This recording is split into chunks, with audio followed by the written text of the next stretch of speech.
Hezbollah का Israel पर सबसे बड़ा हमला। 4 सैनिकों की मौत से दहला इजराइल।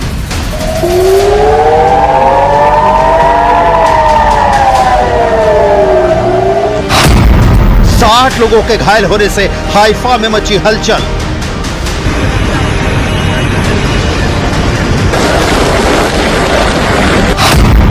नसरल्लाह मारा गया लेकिन हिजबुल्लाह जिंदा है।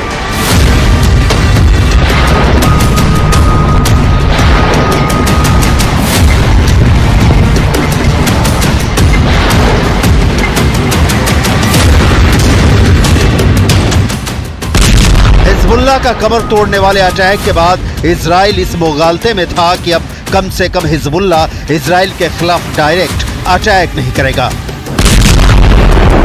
लेकिन हिजबुल्लाह ने ऐसा करारा जवाब दिया कि इजराइल के होश उड़ गए हैं।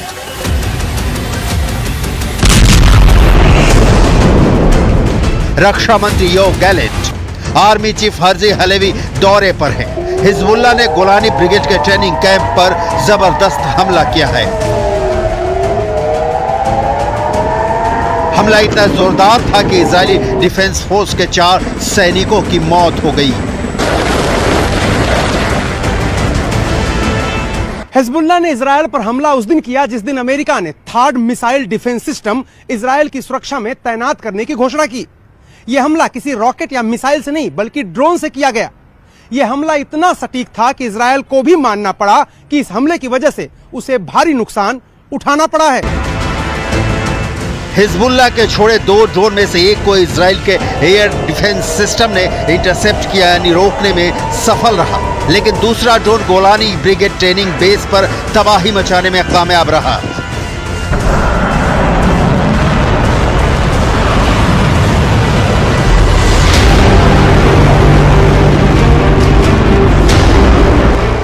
दो दिनों में इजराइल के खिलाफ हिजबुल्लाह का ये दूसरा हमला है। जब हिजबुल्लाह ने सेंट्रल इजराइल के बिन्यामिना के पास एक मिलिट्री बेस पर ड्रोन से बड़ा हमला किया है। इजरायली मीडिया रिपोर्ट में कहा गया है कि इसने बेस के अंदर एक डाइनिंग हॉल को निशाना बनाया था। यह हमला उस वक्त हुआ जब इजराइल के सैनिक खाना खा रहे थे। कहा जा रहा है कि ड्रोन के आने के पहले कोई सायरन नहीं बजा था, जिससे सैनिकों को सुरक्षित होने का मौका नहीं मिला।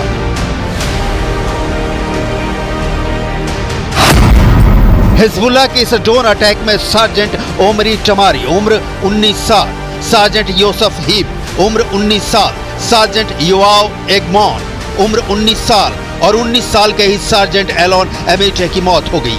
ये सभी गोलानी ट्रेनिंग बेस पर तैनात थे। जंग की शुरुआत से ही इजरायल यूएवी के खतरे का सामना कर रहा है।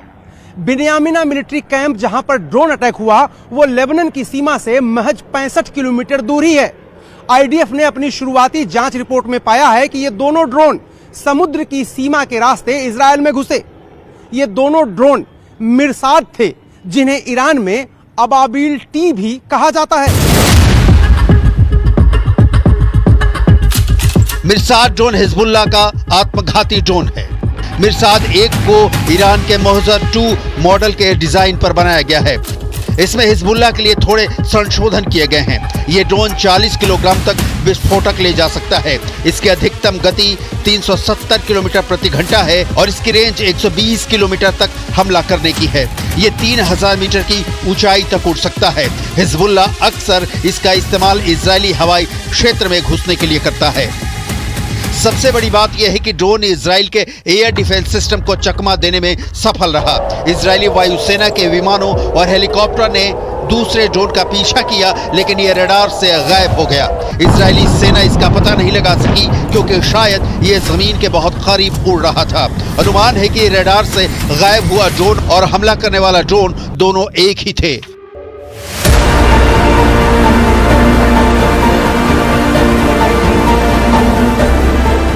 फिलहाल इजरायली सेना इसकी जांच कर रही है। תוצאות קשות, יש נפגעים. בשלב שאנחנו נמצאים פה עכשיו שליטה מבצעית מלאה על האירוע. כל הנפגעים פונו לבתי החולים. אנחנו עכשיו עסוקים בליצור קשר עם משפחותיהם. כל החיילים בבסיס הונחו להתקשר הביתה ולעדכן את משפחותיהם שהם בסדר. कोई सायरन भी नहीं बजा, जिसकी आवाज हमला होने के बाद हाइफा शहर की सड़कों पर सुनाई पड़ रही है। लिहाजा सैनिकों को संभलने का मौका भी नहीं मिला। जिस बिन्यामिन मिलिट्री बेस पर गोलानी ब्रिगेड को हिजबुल्लाह ने टारगेट किया, उसकी डिटेल भी देखिए। गोलानी ब्रिगेड इजरायली पैदल सेना का ही हिस्सा है। इसका गठन 28 फरवरी 1948 को हुआ था, जब ऊपरी गलील में लेबानोनी ब्रिगेड को 2 छोटे ब्रिगेड में विभाजित किया गया था। ये आईडीएफ में सबसे अधिक सुसज्जित ग्राउंड सेना इकाइयों में से एक है। इस ब्रिगेड को ग्राउंड ऑपरेशन को अंजाम देने के लिए जाना जाता है। 1948 के अरब इजरायली युद्ध के बाद गोलानी ब्रिगेड ने 1950 के दशक में कई ऑपरेशनों को अंजाम दिया। इजराइल पर ताजा हमले ने यह क्लियर कर दिया है कि इजराइल के इस दावे में 100% सच्चाई नजर नहीं आ रही है कि उसने हिजबुल्लाह के सारे टॉप कमांडर मार गिराए हैं और हिजबुल्लाह के ठिकानों पर लगातार हमले कर उसे करीब करीब ध्वस्त कर दिया है। इस बीच इजराइल में ईरान किस तरह से एक्टिव है, ग्राउंड जीरो से ताजा रिपोर्ट भी देख लीजिए। ईरान के लिए काम करने के शक में एक पति पत्नी को तेल अवीव में पकड़ा गया। इनको इजराइल के बड़े अधिकारियों को जान से मारने की जिम्मेदारी सौंपी गई थी। इनको कारों में आग लगाने का भी जिम्मा दिया गया था और कुछ हफ्ते पहले ही इनकी टेलीग्राम के जरिए भर्ती की गई थी। हिजबुल्लाह ने इजराइल के पोर्ट सिटी हाइफा को टारगेट कर रखा है। कुछ हफ्तों में सबसे ज्यादा रॉकेट हाइफा पर ही दागे गए हैं। दावा किया जा रहा है कि 10 प्रोजेक्टाइल लेबनान की सीमा से हाइफा की तरफ दागे गए हैं, जिनमें से ज्यादातर रॉकेट को इंटरसेप्ट कर लिया गया है, जबकि बाकी रॉकेट खुले इलाकों में गिरे हैं।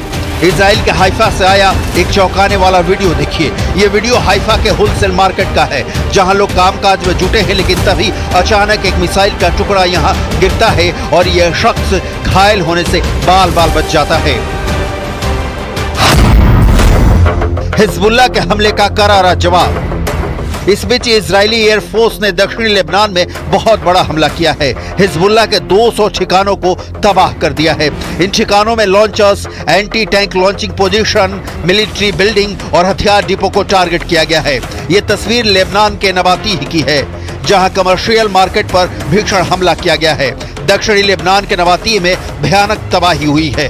शहर में दूर दूर तक कोई नहीं दिखाई दे रहा है। सिर्फ तेज रफ्तार गाड़ियां और इजराइल के हमलों का बारूद सड़कों पर देखा जा सकता है। नबातीह दक्षिण लेबनान का एक बेहद अहम शहर है, लेकिन अब यह शहर किसी शमशान में तब्दील हो चुका है। लेबनान के नबातीह में जबरदस्त बमबारी हुई है। न्यूज़ 18 संवाददाता रिफत इस वक्त उसी इलाके में हैं। कैसा है नबातीह का हाल, आपको दिखाते हैं। नबातीह बहुत ही अहम शहर है साउथ बेरूत में, और ये बॉर्डर के साथ का एरिया है, और अभी भी ऊपर से जो है वो इजरायली ड्रोन घूम रहे हैं। मैं पूरी तरह से दिखाने की कोशिश करूंगा कि क्या कुछ तबाह हुआ है। ये नबातीह का एरिया है और नबातीह एक बड़ा मार्केट है, और इस मार्केट में अब हर तरफ से बर्बादी हुई है। यहाँ आप मुश्किल से ही किसी शख्स को देखेंगे। सारे लोग यहाँ से निकल चुके हैं, सिर्फ कुछ रेस्क्यू ऑपरेशन वाले लोग हैं। बाकी ये आप देख सकते हैं यहाँ पे क्या है हाल। सब कुछ यहाँ पे तहस नहस हो गया है। गाड़ियाँ, ये स्ट्रीट्स और ये सब तबाह हो गया है। ये देखिए, लेबनान का विध्वंस तय दिख रहा है, लेकिन इजराइल पर हिजबुल्लाह ने जिस तरह से हमला किया है, उसने सारे सवाल खड़े कर दिए हैं कि इजराइल इस इंतजार में बैठा है कि वो ईरान के खिलाफ पलटवार करेगा। और आलम यह है कि ईरान के प्रॉक्सी हिजबुल्लाह के हमले से ही इजराइल खुद को सुरक्षित नहीं रख पा रहा।